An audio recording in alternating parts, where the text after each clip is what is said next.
Good morning. यहाँ पानी तताउने स्टाइल हेर्नु, बोतल हाले पनि नपक्रिँदो रहेछ। फर्स्ट टाइम थाहा पायो।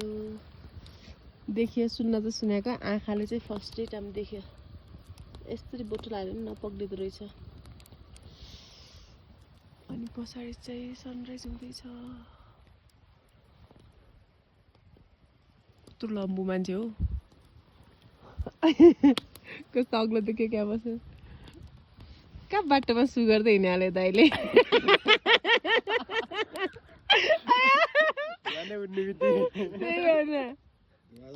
दुवा जति गयो थिएँ।